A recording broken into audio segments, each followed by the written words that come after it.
It was a crisp October morning in Chapel Trail, Iowa. The sun had just begun to peek over the horizon, casting a pale orange glow across the checkerboard fields of harvested corn that stretched out in every direction. In the alley behind Chadwick's grocery, 5 teenage boys huddled together, rubbing their hands and bouncing on their toes to keep warm. Chuck, the ringleader of the group by virtue of his dad owning the store, spoke in a low whisper. "Remember the plan. Paul and Roger, you hide behind those crates. Dominic, crouch down next to that dumpster. Michael and I will duck behind the doorway. And keep your flashlights ready." The other boys nodded, their breaths misting in the chilly air.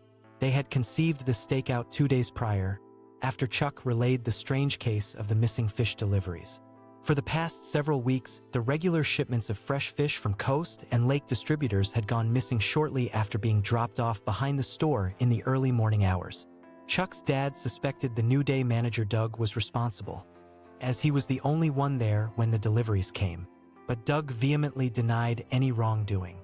Reluctant to believe his trusted employee would steal, yet at a loss for any other explanation, Mr. Chadwick had been on the verge of firing Doug, until Paul proposed the boys investigate.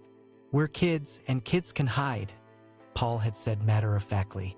Though skeptical at first, Mr. Chadwick agreed to let them try to catch the fish thief red-handed, or red-finned as it were. The boys scurried to their assigned spots, crouching down and clicking off their flashlights to wait in the shadows. Michael felt a prickle of excitement mingled with apprehension. He hoped they wouldn't end up getting Doug in trouble if he really was innocent. Poor guy was probably freaked out enough about losing his job. They didn't have to wait long before they heard the rumble of an approaching truck. The coast and lake delivery van backed into the alley, its headlights briefly illuminating the boys' hiding spots before the engine cut off. The passenger door creaked open and the delivery man hopped out. He made his way to the rear of the truck, flung open the doors and heaved out a large cardboard box, depositing it on the pavement with a thud. "Box delivered." The man jumped back in the truck and drove off into the brightening dawn. The alley fell still and silent once more. The boys held their collective breath, listening intently for any sign of movement. Michael's heart thudded in his ears. The chilly air nipped at his nose and ears, and he suppressed a shiver, not wanting to make any sound. After what felt like an eternity but was probably only a minute or two, there came the unmistakable sound of footsteps from the far end of the alley. The soft scuffing grew louder as the shadowy figure approached the box of fish. Michael heard the rasp of cardboard on concrete as the box began to slide across the ground. "Now!" Chuck hissed. On cue, 5 flashlight beams clicked on, converging on the startled culprit. Michael blinked in the sudden brightness. He didn't want it to be Doug, he really didn't, but he steeled himself to face the truth, and then his jaw dropped open. Bathed in the flashlight beams, hunched over the box of fish, was a massive, shaggy raccoon. It froze, staring at the boys with glittering eyes. No one moved for a beat. Then Roger spluttered, "What the heck?" The raccoon, clearly not liking the odds of this confrontation, abandoned the fish and scurried off down the alley, disappearing into the shadows before any of the shocked boys could react further. They crept forward, inspecting the box. It was intact except for a fairly large hole chewed into one corner. Michael poked a finger in it, grimacing as he felt strands of raccoon slobber. "Well dang," Chuck said, scratching his head. "Who would have thought? None of us, based on the looks on your faces right now," Dominic replied dryly, quirking an eyebrow. Roger laughed. "The curious case of the purloined perch. The raccoon did it." Even in his surprised state, Michael had to chuckle at Roger's quip, the tension draining out of him. Thank goodness Doug was off the hook. But they still had to figure out how to keep the raccoon from absconding with any more of the fish shipments. "Guess we better go wake up your dad and let him know," Paul told Chuck. "Then, maybe we build a better box?" The boys lugged the chewed box into the storage room and rousted Mr. Chadwick from his slumber with the strange news. He arrived at the store in rumpled pajamas and robe, blinking blearily as Chuck and the gang recounted their stakeout. "A raccoon," Mr. Chadwick repeated, nonplussed. "Well, I'll be darned." Doug's going to be mighty relieved to hear that, I expect. I feel awful for even suspecting him. The raccoon must have learned the delivery schedule and started helping itself to a free seafood buffet, Dominic hypothesized. Pretty smart, really? Yeah, a real criminal mastermind, Roger said. Maybe we should put up a wanted poster. Rogue raccoon, armed and dangerous. To fish, Mr. Chadwick huffed a laugh. All right, enough excitement for one morning. You boys head on to school before you're late. I'll handle things here. Wait, Dad, Chuck said. What if we made a plan to catch the raccoon tonight? We could set a trap.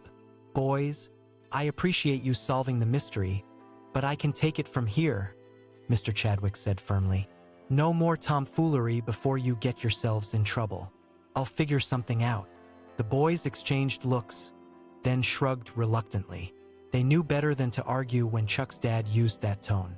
Well, okay, Chuck said. But first, I'm gonna go find Doug and tell him he's not fired. Be right back. Chuck darted off before his dad could object. The other boys hovered awkwardly until he returned with a very relieved-looking Doug in tow. The day manager shook each of their hands in turn, his smile wobbly. I can't thank you fellas enough, Doug said hoarsely. When things started going missing, I was sure I was done for, job-wise. You really saved my bacon. Or my cod, as it were. They all laughed at the joke, tension officially broken. Don't mention it, Michael said. We're just glad it wasn't actually you. Although I've got to say, the case of the day manager who didn't do it isn't quite as catchy, Roger mused. That earned him a round of eye rolls and groans. All right, get to school, you little detectives, Mr. Chadwick said, shooing them toward the door. I'll see you later.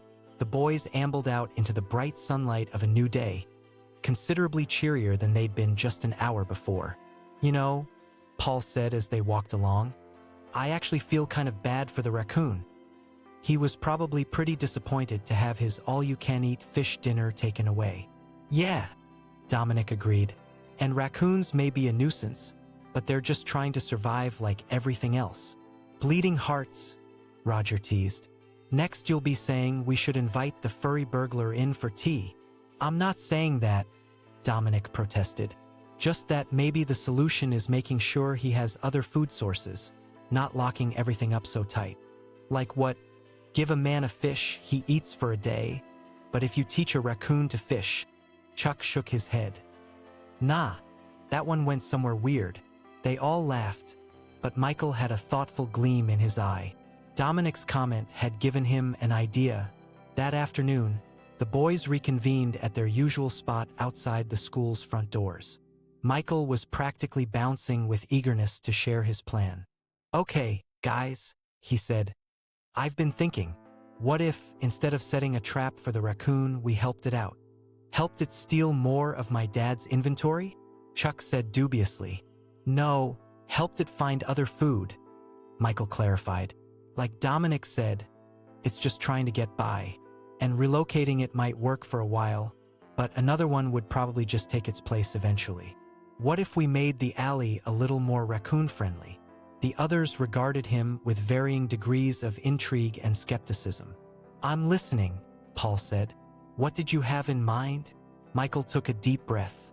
We could make a sort of feeding station a little ways from the store, far enough that the raccoon isn't tempted by the fish, but close enough that it's more convenient than breaking into a box. We fill it with fruits, nuts, whatever raccoons like to eat besides fish. That way, it has an alternative food source and hopefully leaves the deliveries alone. There was a beat of silence as they mulled it over. Ha! Roger said finally. That's actually not a terrible idea. But where would we put it? And how do we keep it stocked? There's that empty lot next to the barber shop, Dominic suggested. No one ever goes back there. We could set up a little shelter against the back fence.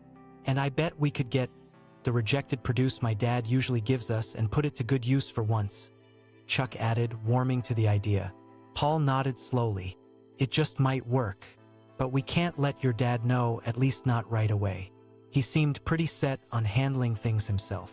Agreed, Michael said. We'll give Operation Raccoon Relief a week and see how it goes. If the fish stops going missing, we'll know it worked. They spent the rest of the walk home hashing out logistics, where to get materials for a shelter, how to discreetly collect and deliver the... "Okay, boys," Chuck said, rubbing his hands together. "Let's get raccoon wrangling."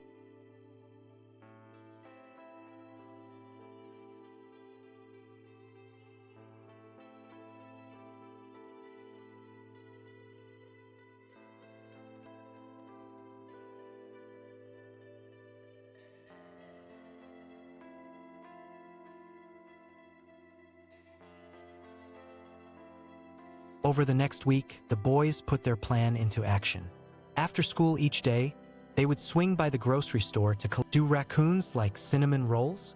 Roger wondered as he placed a slightly stale pastry into the shelter. "They aren't picky," Dominic replied.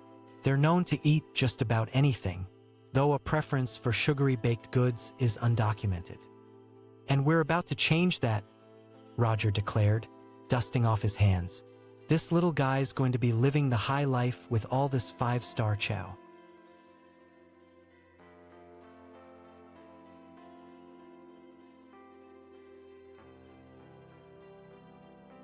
At the same time, Mr. Chadwick had implemented his own security measures at the store. He reinforced the fish delivery boxes with metal strappings. For the first couple days, this system seemed to work. The fish remained untouched, and Mr. Chadwick was cautiously optimistic his problem had been solved.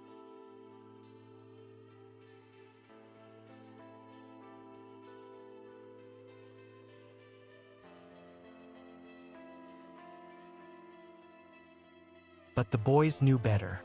Each morning, they checked the feeding station and found the food from the previous day entirely gone, with some new muddy paw prints pressed into the dirt for good measure. Operation Raccoon Relief appeared to be a resounding success. "I feel a bit like a zookeeper," Paul commented one afternoon as they refilled the food cache. Chuck laughed. "Okay there, Ranger Rick. You can write that up for your college application essay."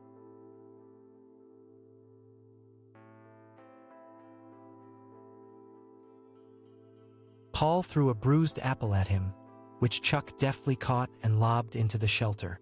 "Nah, I'd probably go with how we used our... Just don't forget to mention your purloined perch pun," Roger said to Michael. "That was the real gem of this whole caper." Michael grinned. "Noted. I'll give you credit in the acknowledgments." As the days passed and peace held steady in the alley behind Chadwick's grocery, the boys... "We should have a name," Roger said suddenly. That Chuck made a face. "Too cowboy. We need something more detective-y." "The Alley Allies?" Paul suggested. "The Masked Bandits," Dominic said. "You know, because raccoons have those little masks?" "And we're stealing food to give to them," Roger added. "Bandits helping bandits. I like it."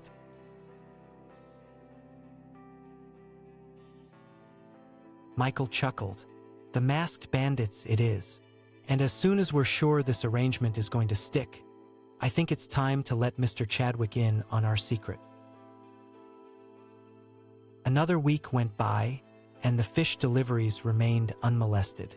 The boys, riding high on their success, decided it was time to reveal. They approached Chuck's dad as a united front that Saturday morning, finding him in his cramped office behind the... "Well, if it isn't the neighborhood watch," he said wryly. "What brings you boys by?" Chuck stepped forward, clearing his throat. "Actually, Dad, we have a confession." Mr. Chadwick's brow furrowed. "Is that so? What kind of confession?"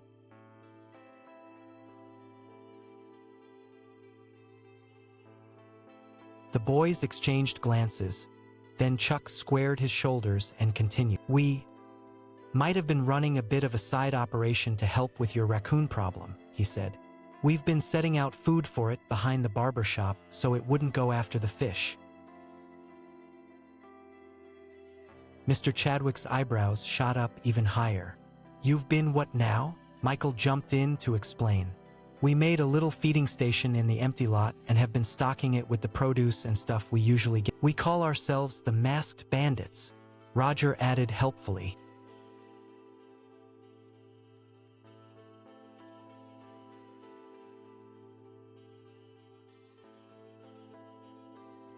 Mr. Chadwick blinked at them for a long moment, then slowly shook his head. Of course you do, he said.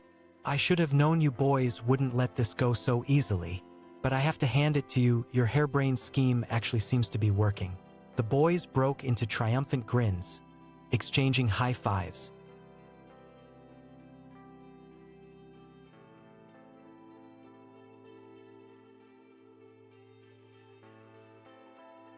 We figured the raccoon wasn't really the problem, Paul said. The problem was that and in the process, you've turned my produce rejects into a productive form of pest control, Mr. Chadwick said, chuckling. I guess I can't be too mad about that. Heck, I'm half tempted to make it an official store policy.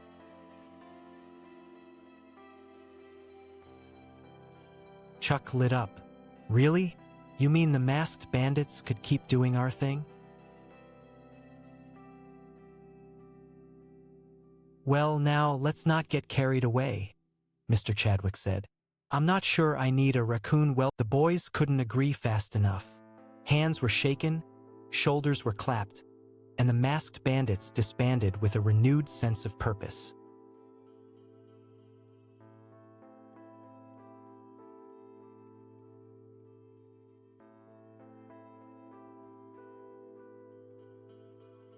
And so it went.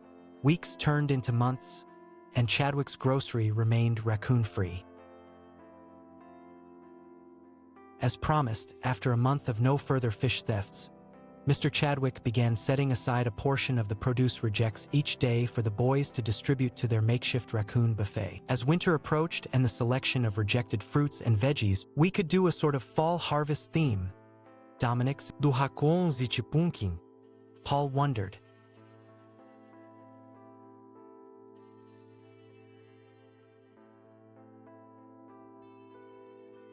Roger shrugged. Only one way to find out. Chuck managed to snag a few small, slightly battered pumpkins that hadn't sold after Halloween. They hauled them to the lot and cracked them open, scooping out the seeds and guts into the food shelter.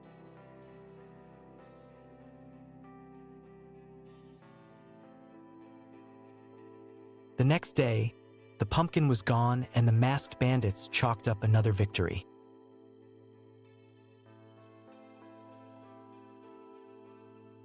As the air turned colder and the snow began to fall, the boys started getting creative. They fashioned a sort of awning over the shelter out of, Michael said one day as they trudged through the slush. I bet we're not just feeding our raccoon anymore. We've probably got a whole menagerie coming to the buffet these days. The more the merrier, Chuck declared. As long as they stay out of my dad's store, they can eat all the day-old bread they want.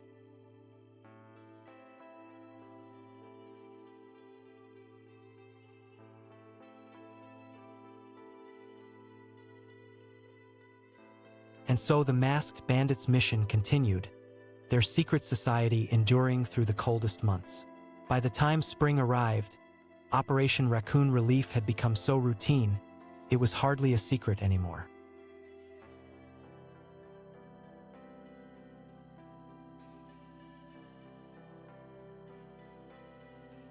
Still, the boys couldn't help but feel a swell of pride every time they restocked the shelter and found it empty the next day. They had set out to solve Years later, as Michael packed up his belongings for college, he came across an old notebook with the Masked Bandits scrawled across the cover. He smiled, running his fingers over the childish lettering. Those had been good times.